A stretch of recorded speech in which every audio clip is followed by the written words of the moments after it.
Alberdania argitaletxeak aurkezten du Amaia Telleriaren Zuara, Klionaren kanpaiak. Esataria Monika Erdozia.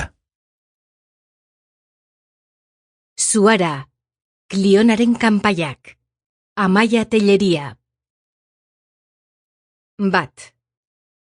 Farola lotxati batzuek osta-osta argitzen zuten auzoa. Bertako bizilagunek pertsianak ondo jaitsita zeuzkaten lehertu berri zen ekaitz basatitik babesteko. Horregatik ezin zuten ikusi zaparradapean biluzik zegoen neska. Eskuartean zeukan blai egindako orriari begiratzen zion, euritan ta zakarrak azalean lehertzen zitzaizkiola.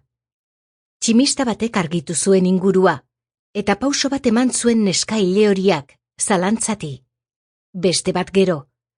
Poliki-poliki gerturatu zen haizeak astintzen zuen akaziaren ondotik etxearen ate nagusira. Oinak elkartu zituen, epeltasun bila, eta txirrina jo zuen. Ez zuen ematen inor zegoenik, etzen argirik ageri barruan. Bigarren aldiz jo zuen txirrina neskak, baina ez zuen inorkaterik zabaldu.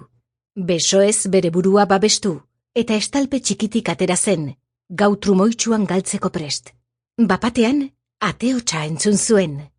Etxeko zapatilak eta jertxe zahar bat jantzitako mutil batek atera zuen burua, betaurrekoak zuzen jartzen zituela. Elkarri begira geratu ziren une batez. Mutilak kopetaraino jaso zituen bekainak, neska larru bizi zegoela konturatzean, eta begirada zorroztu zuen gero, hitz egin aurretik. Zu? 2. Itzulera. Amets arraro hura gogoan, nagiak atera zituen Zuarak. Berandu zen aurreko gauean lumera gara heldu zenean, eta Beneditek sardinzar bat eta lehorreko gaileta batzuk eman zizkion lotara bidali aurretik. Oraino era, bihar kontatuko diguzu guztia maitea. Agindu zion ahots leunez, eta buztinezko ontzi bat luzatu zion. Perpetuak esan dit, ukendu hau kopetan jartzeko oheratzen zarenean. Horixe egin zuen Zuarak, ondoan kaia zurrunga batean zeukala, eta begiak itxi orduko hasi zen ametsetan. Bitxia. Begiak erabat zabaltzerako, kaiaren besarkada estuak ia arnasikabe utzi zuen Zuara. Kaia, ito egingo nauzu!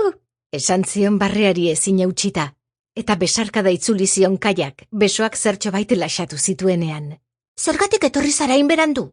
Leporatu zion honek haserre plantak eginez. Aitarekin nintzen oporretan Alemaniako oian beltzean, eta atzo itzuli nintzen amonaren etxera. Han neukan zain zure ama, esanez segituan murg. Sample complete. Ready to continue?